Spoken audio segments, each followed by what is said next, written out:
advised that the views and opinions of the hosts and guests do not reflect those of the station.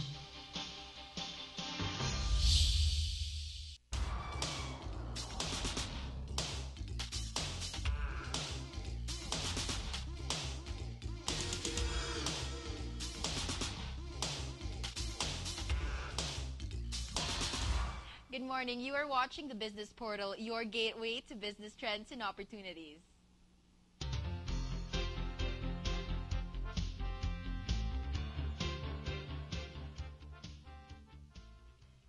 Good morning once again. Welcome to Suit Up. I'm Mary Beth Nave, and of course, this show is all about fashion, arts, lifestyle, and our amazing individuals are always guested in this show to show you how to really come out with a new you and an improved self. So today, actually, ladies and gentlemen, if you'll notice, hairstyle, a lot of people really look at the top of their hairs or their head because it's really the crowning glory, as they say. And in fact, a lot of our teammates right here in GNN, including one of my apprentices, have already changed their hairstyle. So we will be talking about hairography exhibit. Have you heard about something like that? Well, I haven't, and this is the first time that we will be interviewing entries and participants who are actually joining this hairography exhibit. So we'll get to know more about it later on, but in the meantime, we'll find out more about our guests and why they even joined this so-called hairography exhibit. So ladies and gentlemen, in Suit Up, we have Junie Linsoco. He is a VFX artist. Good morning, Junie. Hello. Yes, good morning. Ay, ayan. O, tingnan mo, ibang hairstyle niya ngayon, o, diba? And with him, we have Bianca Morelos. She is a game designer. Ayan. O, ibang klaseng hairstyle. Ano yan? Brown? Brown ba yung color ng hair mo? Hair color lang po. Tatanungin ko kung natural brown ka ba talaga. But no, hair color lang siya. Okay guys, I know you are participants. May entries kayo to join this hairography exhibit. I'll ask muna, Junie, paano mo nalaman tong hairography exhibit na to? It was actually kwentuhan lang with Ice. Okay. Si Ice is like parang team lead namin. So it's actually started with the fascination with I was like thinking na the religious icons, how much ba yung buhok nung binibenta siya nung time na during Spanish era. I was like thinking like yeah, it's a good concept to start with an exhibit. So it all started there, and it's actually happening right now. During the Spanish era, may sinabi ka, interesting yun, as in binibenta yung buhok? Yes, it started actually to fascination ko, parang naklog lang din siya. Parang sa dream. So it's funny kasi I have a classmate, tapos I saw this photo na her mom had very, very long hair. Tapos, Alasada ko ba to? Hindi naman. Hindi naman. Parang okay. it's really long lang. Tapos she just told me na she's donating the hair for a parish na they're starting with parang icon nga. So it's really a donating real, the hair. Yes, they're gonna use the real hair for that for image. For the icons, Yes, for the religious exactly. images. So totoong buhok talaga Yeah. ginagamit nila. Okay, no wonder usually when we see the images when I was a kid, hinahawak-hawakan ko pa yun. So talagang totoong buhok ang ginagamit for some of these icons. Okay. And you researched about it also? Nag-research ka ba? Nagsisimba naman ako, so may mga kilala akong mga parang pare and all, parang nahiya akong magtanong, but then Kung parang totoong buhok ba yes, yan? and every time, di ba, every time pipila ka and hahalik ka sa image, di ba? So parang I wonder if it's real or if it's fake or if it's synthetic. Exactly. So yun, parang nag-start lang din yun doon. So parang that's it. So parang You wanted to join it na rin. so parang, okay siyang, I haven't heard of a hairography yes, exhibit. Exactly. So, okay. So it's the first time that you're joining this, and it's the first time that it's gonna be conducted or actually executed in this country. So ano yung entry mo for the hairography exhibit? I'm actually doing graphite on paper, so mostly sketches siya. So it's all about way malayo with the yung beautiful commercial shampoo commercials. So it's all about eating disorder with the hair, stuff like that. So, okay. medyo dark pero hindi naman ganun ka, ano. So, in a lighter note din. So, parang, it's, parang, continuous, ano lang ng hair and, yun, since it's all pencil, so, parang, ano lang, it's all about shading and, how dark and disturbing the hair is. Really? Actually, na-disturb ako dun sa mga horror films, yung laging buhok nila nakaganon. And then it's for me, that's disturbing because it's freaky. So it's parang phobia din at the same time. So, parang, and there are a lot of people that actually have that addiction for hair wherein they eat it. But the thing is about it really clogs in the digestive system. So, and I know a couple of TV series nga na it was one of the causes for someone to actually pass on from this world to the next kasi talagang religiously kinakain niya yung buhok niya. So, how many entries or how many drawings will you have about eating disorder with hair? Approximately siguro mga 12 siya, but I'm doing at least 7 pa lang ngayon. So, it's a work in progress pa rin siya. So, hopefully matapos din siya before the exact date. Sana makita natin, no? Yeah, I hope so. Oo, pwede tayong bumalik or mag-recap after the event tapos pakita natin yung mga nagawa mo ng eating disorder. So you've already prepared 7. Yes.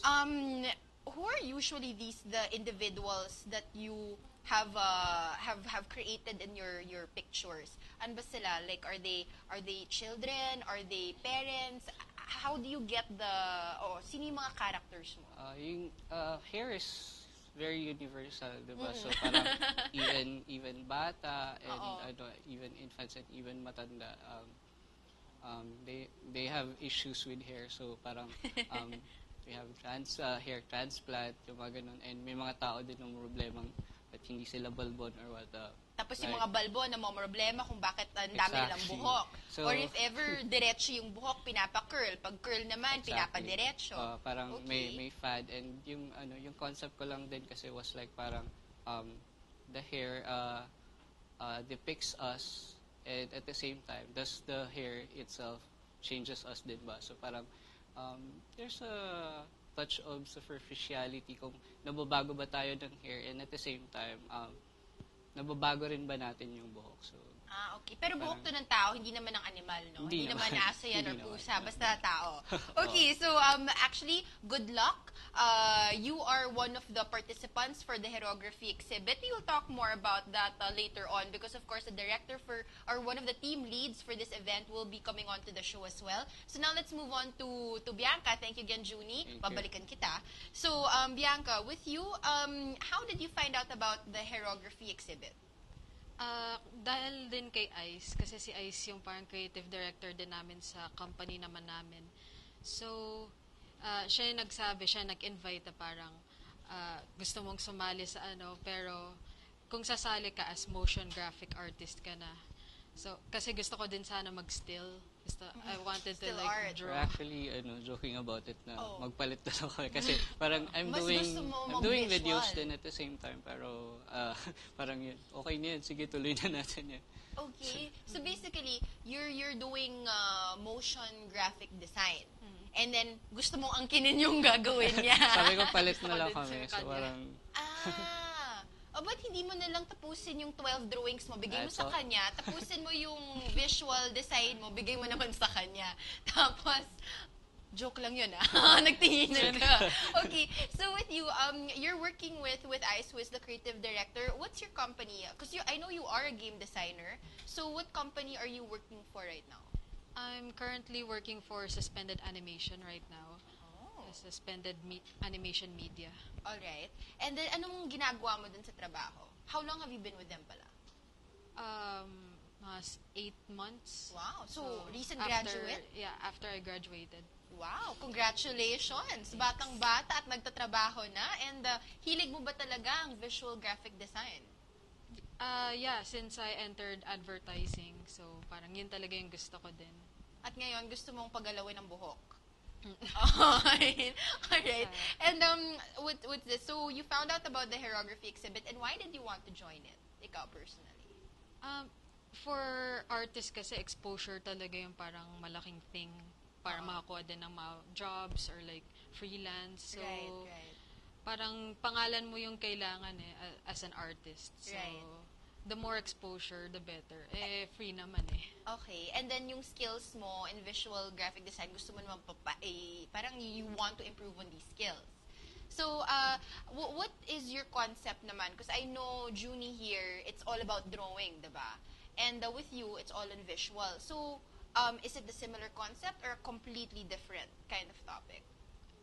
It's kind of different kasi yung sa kanya, may mga pieces din siya na parang literature din daw na on hair. Yung akin more folk tales, mga orally passed na stories or traditions na with hair, with regards to hair. Okay, and with that, I know you prepared a mini video.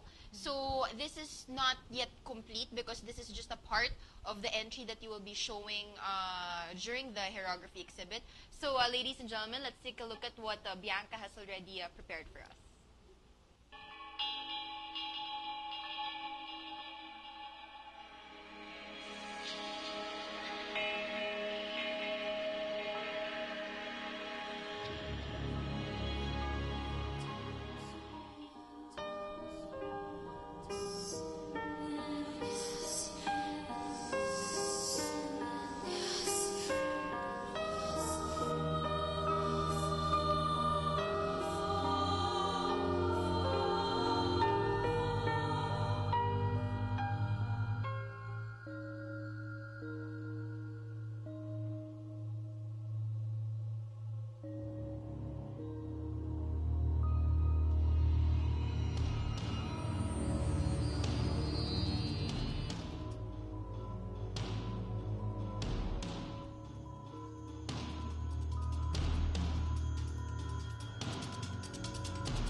Okay, so that's just a part.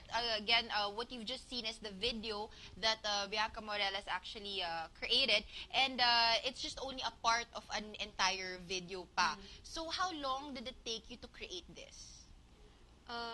All the backgrounds and everything, they're hand-drawn. So, Lahat yon nakita namin. Yeah, Ikaw mismo nag-drawing nun.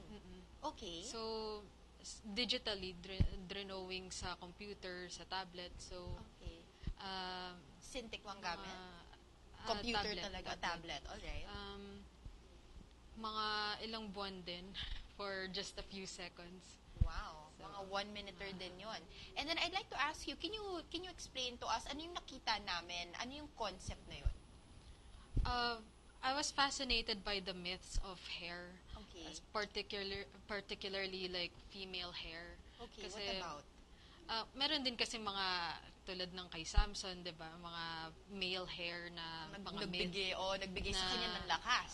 Yeah, Oo. na parang dun yung interest ko na bakit mahilig yung mga dating culture na bigyan ng parang power yung hair sa lahat ng body parts. Parang bakit hair yung parang pag kunwari pinutol, biglang nawawala yung power or or ng isang tao or spirit. So, and particularly mga babae kasi parang yun yung crowning glory nila. So, Right. yun yung focus ko sa exhibit. Okay. And ano yung nakita ko may konting astrology part dun sa video. So why did you include that in that 1-minuter? That was one story, yung Egyptian story, Berenice, yung parang constellation of Berenice's hair. Okay. So, it's like the story of Berenice, the queen of Egypt, and Ptolemy Soter, Okay. the Egyptian pharaoh, was her husband. Yun yung dalawang mukha na nakita natin nagparang... Yung first na mukha, ibang story siya, yung birth of Maui. So, that's a Polynesian tale from back then. Yung parang maliit lang na part sa parang story talaga, yung epic ni Maui. Okay. Who is one of like the cultural heroes of the Hawaiians. Okay. So, parang doon, sa unang part, sa unang babae, parang akala niya, yun yung goddess na si Tarangan. Akala niya kasi na parang patay na si Maui, yung son niya, na stillborn. So, she cast her baby in the ocean, thinking he was dead. And, yun nga, parang binalot niya ng buhok niya, gano'n, hanggang sa na-protect siya under the sea. Tapos, nag-wrap sa kanya yung mga jellyfish para i-protect din siya. Tapos, nahanap siya ng ancient ancestor niya. Tapos, siya yung nagpalaki kay Maui. Wow. Okay. So, how many myths will you be combining? We just saw one. So, will you Two. be two? So, will you be? What was the second one? The Egyptian one. Ah, the Egyptian. So, how are you going to be combining or adding more myths to it? I'm thinking of adding a Norse mythology and Chinese and maybe Filipino also. Okay. So, I'd like to ask you now, how it is you get your inspiration or where you get your inspiration from, because mga drawings na ganyan, a few seconds on TV, it takes you quite some time to actually prepare. So, we'd like to also get to know you guys as artists. So, with you, where do you get your inspiration from ba? Usually, internet talaga. Kasi, Nagbabrowse talaga. Doon Oo. talaga yung parang easiest way para makita ng works ng ibang artists or para makopya ka din minsan yung mga style nila or ma-develop ko yung style ko. Okay. And did you take, because a lot of people who tend to watch also this program, they want to be artists, or if ever they want to do a career shift change, or if ever may mga bata at may mga magulang nila, their parents are watching and they want to find out how it is you're able to get into the industry, especially in the arts. So, with you, did you take formal lessons ba, formal classes, to be able to harness talaga your skills in drawing plus graphic design? Nag-aral kasi ako sa UST, so very much into traditional drawing sila, traditional work. So, yung ginagawa ko ngayon, yung digital, more of sarili kong aral talaga din. Tapos, usually sa net talaga, maraming tutorials doon. YouTube din, diba? Maraming free downloads and how to do stuff. And then, you said earlier you are a game designer as well. Anong klaseng games ang dinidesign mo? Is this mga online games or actual video games? Anong klaseng games? Usually online casual games, mga hidden object games and mga slot machine games. Usually yung mga Facebook games talaga, mga apps. Madali bang gumawa at mag-develop ng isang game?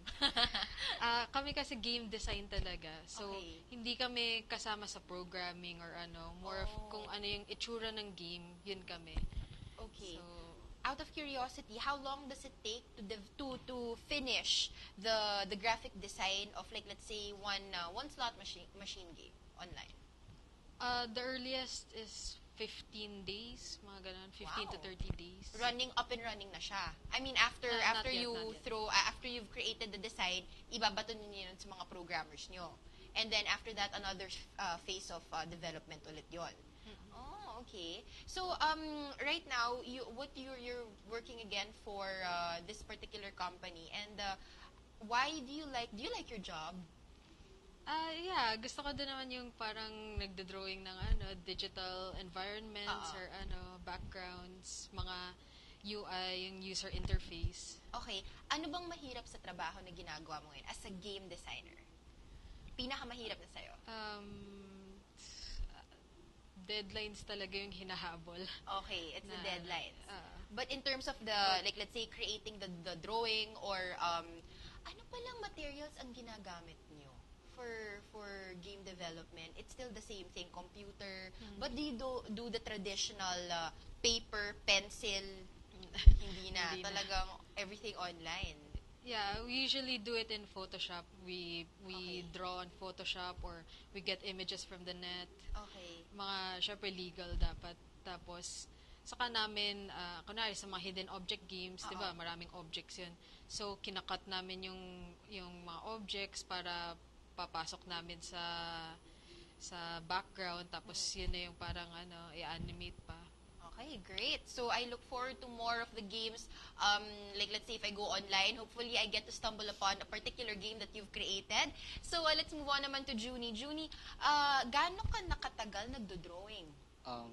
I think I still remember siguro mga I started with stick figures around 6 Pare- years old. Pareho lang tayo. So, But parang, go. yun. So, I don't know, when people say na parang you were born as an artist, kuno, Right. parang ganun. But then, parang it's the same with normal people when you can, kumbaga magkaroon ka rin ng edge with it. Since parang I chose the creative side of myself. So, parang, yun. So, since 6 years old, so, Stick kumbaga, paulit-ulit na ginagawa mo at the same time. So, parang yung skills mo rin and, yung talent is parang na-enhance din.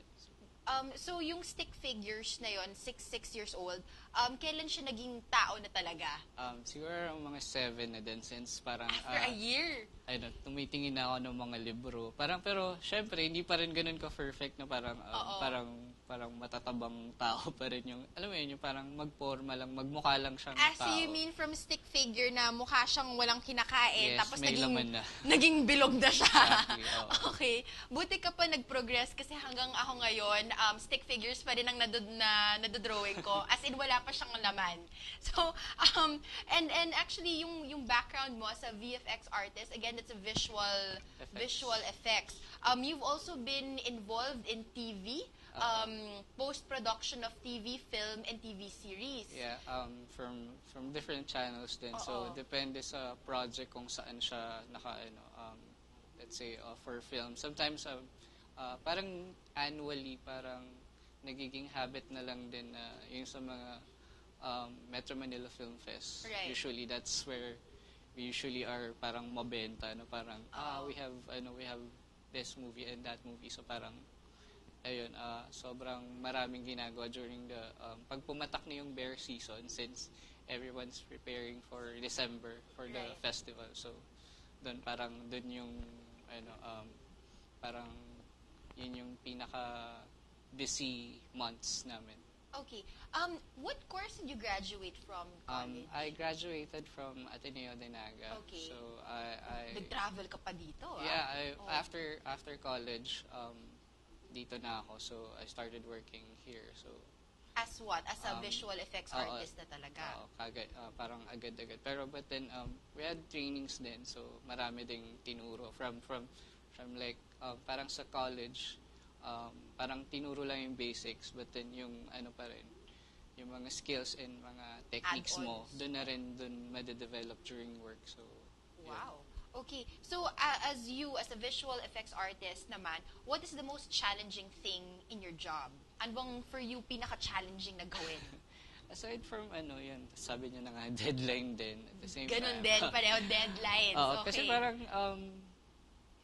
parang when you create, you don't rush things naman. But then sometimes, di ba, parang at the end of the day, it's still business. Parang kahit pa paano, you just have to deliver and make an Quality. output. Exactly. So, on a very rush deadline, you need to make something very beautiful or something pleasing para dun sa client and para sa team. So, para yun. Maganda din yung kalabasan at syempre yung image nyo and also for the company that you're working for. Exactly. Now, I'm just really wondering, how do you rush inspiration? No? How do you rush creativity na, sige, I will be inspired today. And, sige, for this, but, we're very excited to see the final film or production that you're gonna do as well as the final photos and drawings that Junie will be conducting. So, ladies and gentlemen, let's stay tuned for more updates. Actually, when the event has been done, we'll show you all the products of our amazing artists. So in the meantime, ladies and gentlemen, we will take a quick break. Don't go away because we will be talking to the director of the Herography exhibit. Stay tuned.